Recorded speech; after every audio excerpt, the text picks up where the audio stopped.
नमस्कार। आज हम भारत के संविधान की कुछ खास परतों को देखने वाले हैं। हमारे सामने ये जो नोट्स हैं वो बताते हैं कि संविधान सिर्फ नियमों की किताब नहीं है, ये हमारे लोकतंत्र का एक जीता जागता धड़कता हुआ दिल है। बिल्कुल। इसमें अनुच्छेद हैं, परिशिष्ट हैं, पर आज हम खास तौर पर ध्यान देंगे अनुसूचियों पर, यानी शेड्यूल्स पर। जी हाँ, और ये अनुसूचियां संविधान का एक बहुत ही दिलचस्प हिस्सा हैं। और ये भी देखिए कि 26 जनवरी 1950 जब संविधान लागू हुआ तब सिर्फ 8 अनुसूचियां थीं। सिर्फ 8? हाँ, केवल 8। और आज जैसे जैसे जरूरतें बदली, संशोधन हुए, तो इनकी संख्या बढ़ के 12 हो गई है। अच्छा, तो ये 8 से 12 हो गई। यानी संविधान भी वक्त के साथ बदला है, विकसित हुआ है। और हर अनुसूची, जैसा नोट्स में है, किसी न किसी अहम पहलू को देखती है। राज्यों की सीमाएं हैं, भाषाएं हैं, आदिवासी अधिकार हैं, दल बदल है, काफी कुछ है। बिल्कुल, हर एक का अपना एक विशिष्ट महत्व है। तो चलिए आज इसी पर बात करते हैं। इन 12 अनुसूचियों की यात्रा, उनका मतलब क्या है, इसे समझने की कोशिश करते हैं। शुरुआत करते हैं पहली अनुसूची से। ये भारत की रूपरेखा तय करती है ना? हाँ, पहली अनुसूची ये सीधे सीधे अनुच्छेद 1 और 4 से जुड़ी है। इसमें भारत के जितने भी राज्य हैं और जितने केंद्र शासित प्रदेश हैं उनकी लिस्ट दी गई है। अच्छा। ये वो बुनियादी सिद्धांत स्थापित करती है कि भारत राज्यों का संघ है। इसमें स्टेट्स भी हैं और यूनियन टेरिटरीज भी। और ये लिस्ट तो स्थायी नहीं रही है, इसमें काफी बदलाव हुए हैं। मुझे याद है शुरुआत में शायद 14 राज्य और 6 केंद्र शासित प्रदेश थे। आपने बिल्कुल सही याद दिलाया। शुरुआत में यही संख्या थी, 14 राज्य, 6 केंद्र शासित प्रदेश। लेकिन आज हम 28 राज्य और 8 केंद्र शासित प्रदेशों तक आ गए हैं। हाँ, काफी लंबा सफर रहा है। बिल्कुल, और इस सफर में कई अहम पड़ाव आए, जैसे 1956 का राज्य पुनर्गठन अधिनियम। वो एक बड़ा कदम था जिसने मुख्य रूप से भाषा के आधार पर राज्यों की सीमाएं दोबारा तय की। हाँ, भाषाई आधार पर। जी। फिर 1960 में बॉम्बे राज्य का विभाजन हुआ, महाराष्ट्र और गुजरात में। वो भी भाषा के आधार पर ही था। और ये तो हाल तक चलता आ रहा है। 2000 में 3 नए राज्य बने थे, झारखंड, उत्तराखंड, छत्तीसगढ़। हाँ। फिर 2014 में तेलंगाना बना, आंध्र प्रदेश से अलग होकर। वो 29वां राज्य बना था, हालांकि फिर संख्या कम हो गई। बिल्कुल। और जो सबसे ताज़ा और शायद सबसे बड़ा बदलाव था वो 2019 में हुआ, जब जम्मू कश्मीर राज्य को पुनर्गठित किया गया। उसे 2 केंद्र शासित प्रदेशों में बदल दिया गया, जम्मू और कश्मीर और लद्दाख। हाँ, वो तो बहुत बड़ा बदलाव था। तो एक तरह से ये पहली अनुसूची भारत के नक्शे का संवैधानिक दस्तावेज है। ये बताता है कि देश की सीमाएं कहाँ तक हैं, कौन कौन सी प्रशासनिक इकाइयां हैं। जैसा नोट्स में लिखा है ना, भारत का क्षेत्र जम्मू कश्मीर से लेकर कन्याकुमारी तक फैला है, उसका आधिकारिक ब्यौरा यही है। तो ये हुई देश की भौगोलिक और प्रशासनिक रूपरेखा। अब आते हैं उन लोगों पर जो इस देश को चलाते हैं, महत्वपूर्ण पदों पर बैठे लोग। दूसरी अनुसूची शायद उन्हीं से जुड़ी है, उनके वेतन, भत्ते वगैरह से। जी हाँ, बिल्कुल। दूसरी अनुसूची संविधान के तहत जो बहुत महत्वपूर्ण पद हैं, उनके वेतन, भत्ते और विशेषाधिकारों का जिक्र करती है। कौन कौन से पद आते हैं इसमें? इसमें भारत के राष्ट्रपति हैं, राज्यों के राज्यपाल हैं, लोकसभा के अध्यक्ष और उपाध्यक्ष, राज्यसभा के सभापति और उपसभापति, राज्यों की विधानसभाओं के अध्यक्ष और उपाध्यक्ष, विधान परिषदों के सभापति और उपसभापति, सुप्रीम कोर्ट और हाई कोर्ट के जज और सीएजी यानी नियंत्रक एवं महालेखा परीक्षक। अच्छा, उपराष्ट्रपति का नाम नहीं लिया आपने? हाँ, वो इसलिए क्योंकि उपराष्ट्रपति को जो वेतन मिलता है वो राज्यसभा के सभापति होने के नाते मिलता है, जिसका जिक्र इसमें है। तो सीधे तौर पर उपराष्ट्रपति पद का वेतन इसमें लिस्टेड नहीं है। समझ गया। तो ये वो पद हैं जिनकी स्वतंत्रता, जिनकी निष्पक्षता बनाए रखना लोकतंत्र के लिए बहुत जरूरी है। नोट्स में कई अनुच्छेद भी इससे जुड़े, 59, 65, 125 वगैरह। अच्छा, क्या इनके वेतन फिक्स होते हैं या बदलते रहते हैं? नहीं, ये फिक्स नहीं होते। संविधान ये अधिकार संसद को और राज्यों में विधानमंडलों को देता है कि वो कानून बनाकर समय समय पर इनके वेतन भत्ते बदल सकें। अच्छा। मकसद यही है कि ये पद आर्थिक रूप से सुरक्षित रहें ताकि बिना किसी दबाव के अपना काम कर सकें। जैसे नोट्स में 2018 का उदाहरण है, जब सुप्रीम कोर्ट जजों की सैलरी बढ़ाई गई थी, तो ये अनुसूची उन उच्च पदों की गरिमा बनाए रखने का एक महत्वपूर्ण जरिया है। पद की गरिमा वेतन से जुड़ी है। और तीसरी अनुसूची शायद पद की जिम्मेदारी से, ये शपथ या प्रतिज्ञा के बारे में है ना? हाँ, आप बिल्कुल सही कह रहे हैं। तीसरी अनुसूची में अलग अलग संवैधानिक पदों के लिए शपथ या प्रतिज्ञा के प्रारूप मतलब फॉर्मेट्स दिए गए हैं। किन के लिए? जब कोई व्यक्ति केंद्र सरकार में मंत्री बनता है या संसद का सदस्य बनता है, सुप्रीम कोर्ट या हाई कोर्ट का जज बनता है, सीएजी बनता है, राज्य में मंत्री बनता है या राज्य विधानमंडल का सदस्य बनता है, तो उसे इस अनुसूची में दिए गए फॉर्मेट के हिसाब से शपथ लेनी होती है। लेकिन राष्ट्रपति, उपराष्ट्रपति, राज्यपाल? हाँ, ये ध्यान रखने वाली बात है। राष्ट्रपति, उपराष्ट्रपति और राज्यपाल की शपथ के प्रारूप अलग से उनके संबंधित अनुच्छेदों में दिए गए हैं, तीसरी अनुसूची में नहीं। अच्छा, नोट्स पे कई अनुच्छेद हैं इससे जुड़े, 75, 99, 124 वगैरह। एक उदाहरण भी है, जैसे संसद सदस्य शपथ लेते हैं, मैं विधि द्वारा स्थापित भारत के संविधान के प्रति सच्ची श्रद्धा और निष्ठा रखूंगा और भारत की प्रभुता और अखंडता अक्षुण्ण रखूंगा। ये शब्द काफी वजनदार हैं। निश्चित रूप से ये सिर्फ एक रस्म नहीं है, ये एक औपचारिक वचनबद्धता है, एक कमिटमेंट है कि जो भी व्यक्ति पद संभाल रहा है वो संविधान के प्रति, देश के कानूनों के प्रति और भारत की संप्रभुता और अखंडता के प्रति वफादार रहेगा। ये उनके काम का नैतिक आधार तैयार करती है। निष्ठा की शपथ। इसके बाद आते हैं प्रतिनिधित्व पर। चौथी अनुसूची, ये राज्यसभा में सीटों के बंटवारे से जुड़ी है। ये कैसे तय होता है कि किस राज्य को कितनी सीटें मिलेंगी? चौथी अनुसूची, जो अनुच्छेद 80 और 4 से संबंधित है, ये तय करती है कि संसद का जो उच्च सदन है, राज्यसभा, उसमें हर राज्य और केंद्र शासित प्रदेश को, हाँ, उन केंद्र शासित प्रदेशों को जिनकी अपनी विधानसभा है, जैसे दिल्ली, पुडुचेरी और अब जम्मू कश्मीर, कितनी सीटें मिलेंगी। और इसका आधार क्या रहता है? क्या सबको बराबर सीटें मिलती हैं? नहीं, बराबर नहीं मिलती। इसका मुख्य आधार है जनसंख्या।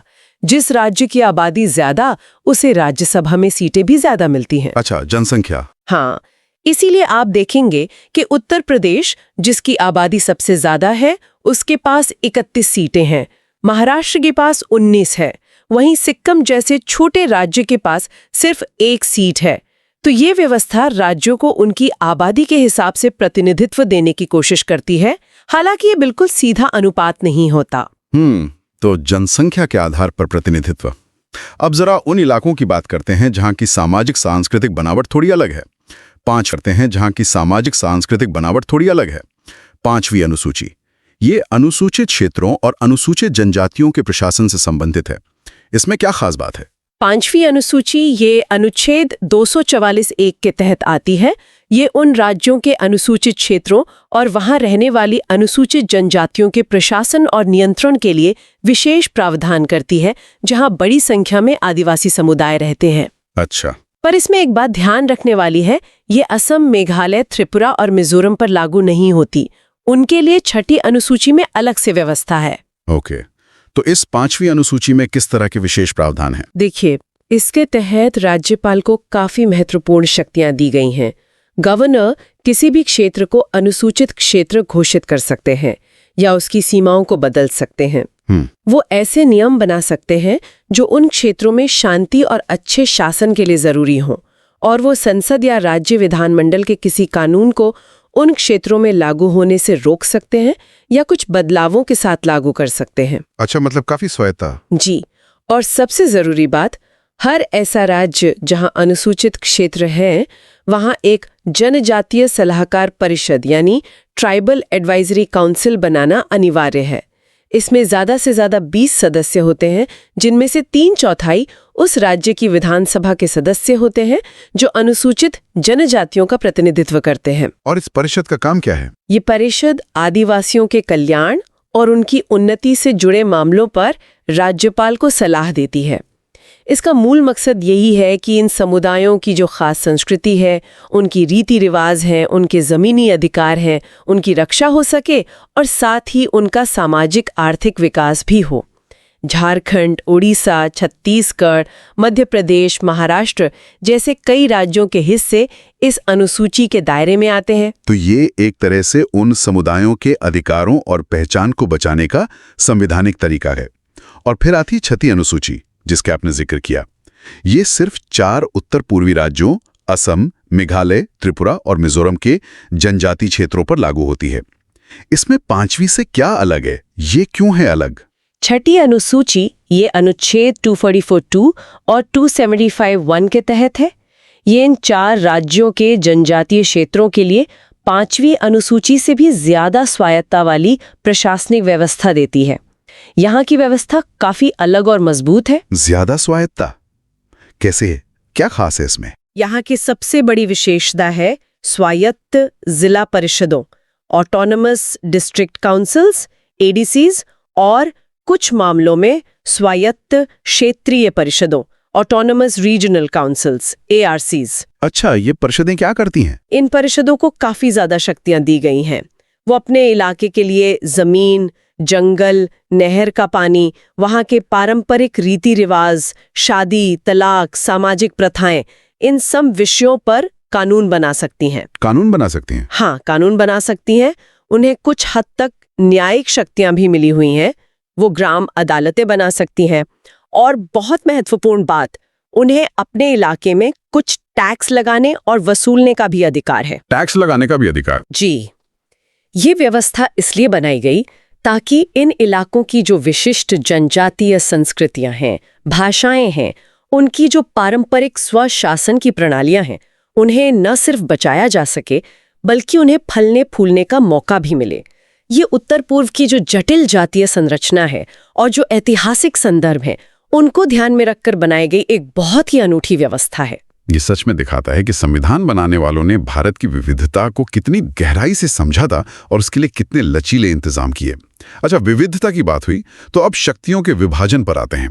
7वीं अनुसूची, ये केंद्र और राज्यों के बीच शक्तियों के बंटवारे का आधार है। सही कहा ना? बिल्कुल सही कहा। 7वीं अनुसूची अनुच्छेद 246 के तहत ये भारतीय संघवाद की, मतलब फेडरलिज्म की रीढ़ की हड्डी है। ये केंद्र सरकार और राज्य सरकारों के बीच कानून बनाने की शक्तियों का साफ साफ बंटवारा करती है। इसके लिए 3 सूचियां बनाई गई हैं। हाँ, 3 सूचियां, संघ सूची, राज्य सूची और समवर्ती सूची। इनमें मोटे तौर पर क्या है? देखिए, संघ सूची यानी यूनियन लिस्ट, इसमें वो विषय हैं जिन पर सिर्फ संसद कानून बना सकती है। इसमें राष्ट्रीय महत्व के विषय होते हैं। करीब 100 विषय हैं इसमें, जैसे डिफेंस, एटॉमिक एनर्जी, विदेश मामले, युद्ध और शांति, रेल, डाकतार, करेंसी, बैंकिंग, बीमा, जनगणना वगैरह। राष्ट्रीय महत्व के। फिर है राज्य सूची यानी स्टेट लिस्ट। इसमें वो विषय हैं जिन पर आमतौर पर सिर्फ राज्य की विधानसभाएं कानून बना सकती हैं। इसमें क्षेत्रीय महत्व के विषय होते हैं, करीब 61 विषय, जैसे public order, police, jail, local government, public health, कृषि, सिंचाई, राज्य के अंदर का व्यापार। और तीसरी? समवर्ती सूची। हाँ, समवर्ती सूची, कंकरेंट लिस्ट। इसमें करीब 52 विषय हैं। इन पर संसद और राज्य विधानमंडल दोनों कानून बना सकते हैं, जैसे क्रिमिनल लॉ, सिविल प्रोसीजर, शादी, तलाक, गोद लेना, जंगल, शिक्षा। ये पहले राज्य सूची में था, बाद में समवर्ती में आया। ट्रेड यूनियन, बिजली, आर्थिक और सामाजिक योजना। लेकिन अगर समवर्ती सूची के किसी विषय पर केंद्र और राज्य दोनों ने कानून बना दिया और उनमें कोई टकराव हो गया, तब क्या होगा? ऐसी स्थिति के लिए संविधान में व्यवस्था है। अगर टकराव होता है तो संसद द्वारा बनाया गया कानून ही मान्य होगा। राज्य का कानून उस हद तक लागू नहीं होगा जिस हद तक वो केंद्रीय कानून के खिलाफ है। अच्छा। ये विभाजन ये पक्का करता है कि सरकार के अलग अलग स्तरों पर जिम्मेदारियां साफ हों और टकराव कम से कम हो। हालांकि ये संतुलन साधना खासकर समवर्ती सूची के विषयों पर कई बार काफी चुनौतीपूर्ण हो जाता है। हाँ, वो तो है। ये तो हुई शक्तियों की बात। अब आते हैं भारत की एक और बहुत बड़ी पहचान पर, भाषाएं। 8वीं अनुसूची ये भाषाओं से ही जुड़ी है। जी हाँ, 8वीं अनुसूची, इसका संबंध अनुच्छेद 344 और 351 से है। इसमें उन भाषाओं की लिस्ट है जिन्हें संविधान ने आधिकारिक तौर पर मान्यता दी है। ये भारत की जो समृद्ध भाषाई विरासत है उसका एक प्रतीक है। जब संविधान बना था तब इस सूची में 14 भाषाएं थीं। सिर्फ 14? हाँ। और आज कितनी है? नोट्स में लिखा है 22। हाँ, आज 22 भाषाएं हैं। समय समय पर इसमें नई भाषाएं जोड़ी गई हैं। ये देखना दिलचस्प है कि कौन कौन सी भाषाएं बाद में जुड़ी। क्या आप बता सकती हैं? बिल्कुल, कई संशोधनों से ये सूची बढ़ी। 1967 में 21वां संशोधन हुआ, उससे सिंधी भाषा को जोड़ा गया। अच्छा, सिंधी। फिर 1992 में 71वां संशोधन हुआ। उससे कोंकणी, मणिपुरी और नेपाली को शामिल किया गया। कोंकणी, मणिपुरी, नेपाली, हाँ। और सबसे आखिर में 2003 में 92वां संशोधन हुआ।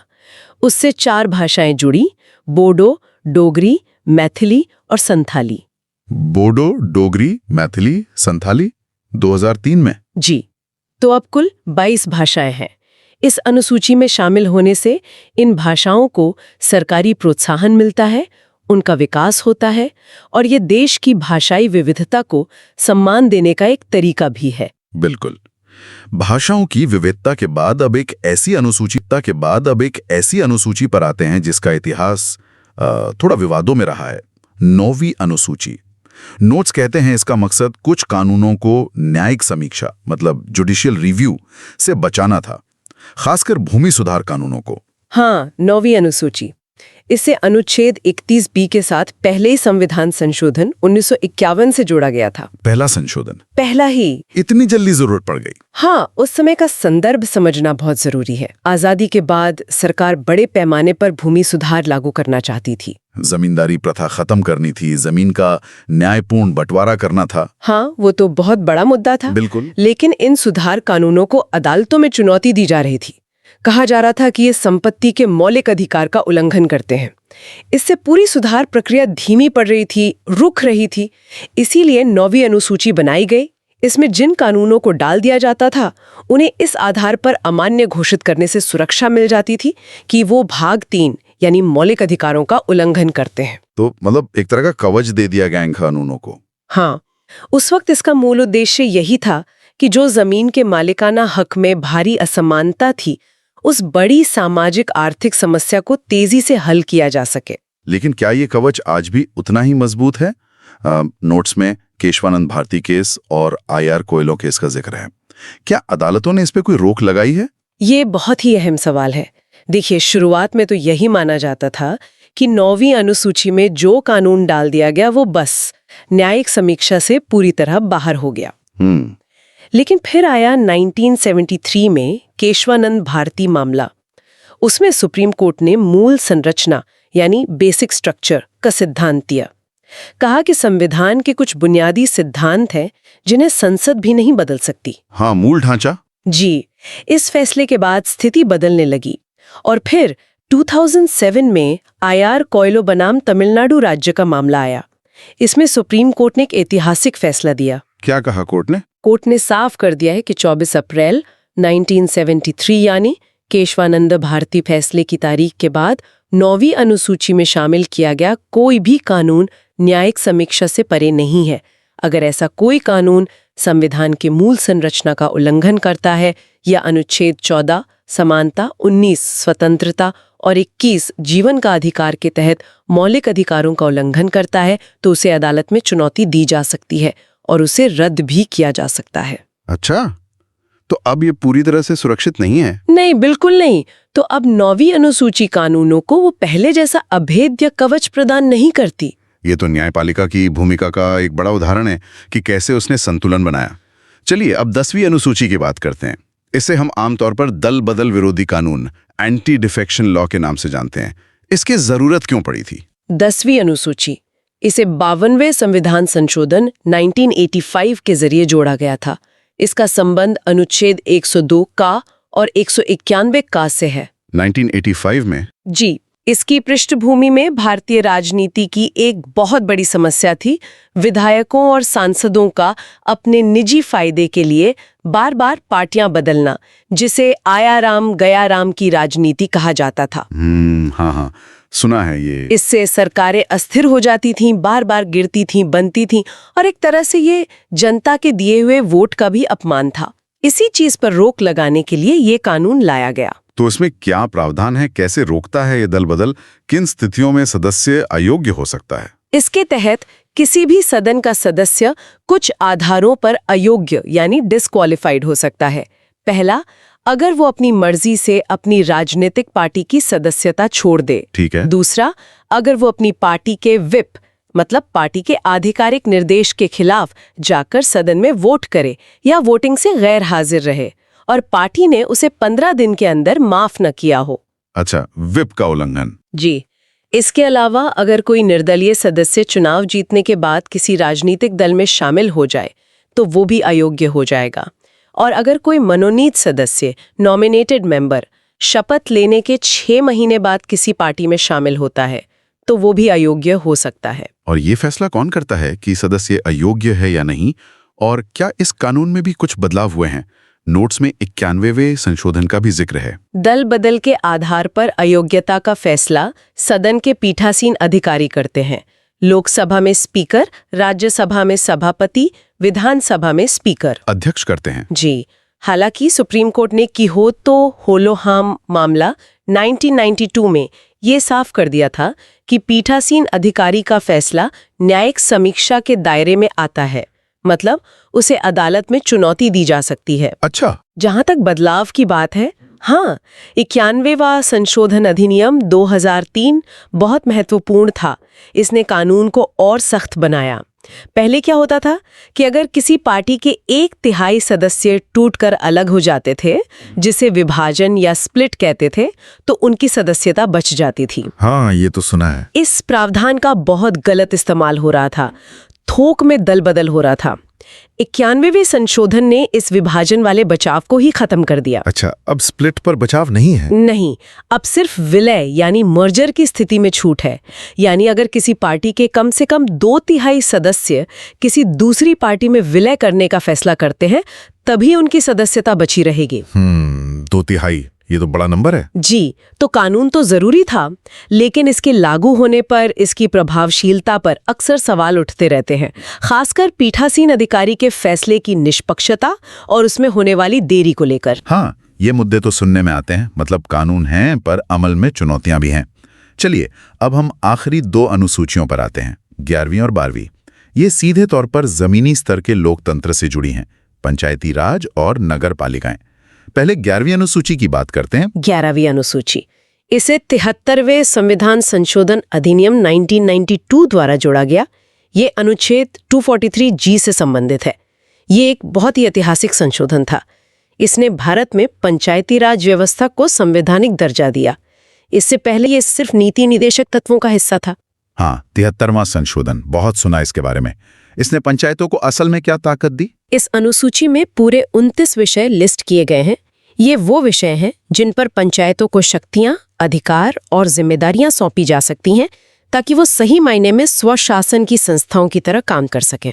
29 विषय कौन कौन से हैं? कुछ उदाहरण? इसमें बहुत कुछ है, जैसे कृषि और उसका विस्तार, भूमि सुधार, छोटी सिंचाई, जल प्रबंधन, पशुपालन, डेयरी, मुर्गी पालन, मछली पालन, सामाजिक वानिकी, लघु वन उपज, छोटे उद्योग, खादी, ग्राम और कुटीर उद्योग, ग्रामीण आवास, पीने का पानी, ईंधन और चारा, सड़कें, पुलिया, पुल, जलमार्ग, गांव में बिजली, गैर पारंपरिक ऊर्जा स्रोत, गरीबी हटाने के कार्यक्रम, शिक्षा, प्राइमरी और सेकेंडरी स्कूल तक, तकनीकी ट्रेनिंग, वयस्क शिक्षा, लाइब्रेरी, सांस्कृतिक गतिविधियां, बाजार और मेले, स्वास्थ्य और सफाई, अस्पताल, पीएचसी, परिवार कल्याण, महिला और बाल विकास, समाज कल्याण, विकलांगों और मानसिक रूप से कमजोर लोगों सहित कमजोर वर्गों का कल्याण, खासकर SC/ST और सार्वजनिक वितरण प्रणाली PDS। अरे वाह, ये तो बहुत लंबी लिस्ट है। मतलब गांव के जीवन से जुड़ा लगभग हर पहलू इसमें आ गया। बिल्कुल। इसका मकसद ही यही था कि सत्ता का विकेंद्रीकरण हो, नीचे तक जाए, स्थानीय स्तर पर लोग खुद अपने विकास की योजना बनाएं और उसे लागू करें। ये वाकई जमीनी लोकतंत्र को मजबूत करने वाला कदम था। और फिर इसी तर्ज पर 12वीं अनुसूची आई, शहरी स्थानीय निकायों के लिए, नगर पालिकाओं के लिए। जी बिल्कुल। 12वीं अनुसूची को भी उसी साल 1992 में 74वें संविधान संशोधन अधिनियम द्वारा जोड़ा गया। ये अनुच्छेद 243W से संबंधित है। जैसे 73वें ने गांवों के लिए पंचायतों को संवैधानिक दर्जा दिया, वैसे ही 74वें ने शहरी इलाकों के लिए नगर पालिकाओं को संवैधानिक आधार दिया। इसमें नगर निगम, नगर परिषद, नगर पंचायत सब आते हैं। शहरीकरण बढ़ रहा था तो ये भी जरूरी था। हाँ, बहुत जरूरी कदम था। इसमें कितने विषय दिए गए हैं नगर पालिकाओं को? इसमें 18 विषय लिस्ट किए गए हैं जिन पर नगर पालिकाओं को शक्तियां और जिम्मेदारियां दी जा सकती हैं। अच्छा, 18 विषय। जैसे इसमें शामिल हैं अर्बन प्लानिंग, टाउन प्लानिंग सहित जमीन के इस्तेमाल का रेगुलेशन, बिल्डिंग बनाना, आर्थिक और सामाजिक विकास की योजना बनाना, सड़कें और पुल, पानी की सप्लाई, घरेलू, औद्योगिक, वाणिज्यिक, पब्लिक हेल्थ, सफाई, कूड़ा प्रबंधन, फायर सर्विसेज, शहरी जंगल लगाना, पर्यावरण का संरक्षण, समाज के कमजोर वर्गों के हितों की रक्षा, विकलांगों और मानसिक रूप से मंद लोगों सहित झुग्गी झोपड़ी सुधार, शहरी गरीबी उन्मूलन, शहरी सुविधाएं देना जैसे पार्क, बाग, खेल के मैदान, सांस्कृतिक और शैक्षिक चीजों को बढ़ावा देना, कब्रिस्तान और शमशान घाट, जानवरों पर क्रूरता रोकना, जन्म मृत्यु का पंजीकरण और सार्वजनिक सुविधाएं जैसे street light, parking, bus stop, public toilet वगैरह। ये भी काफी व्यापक है।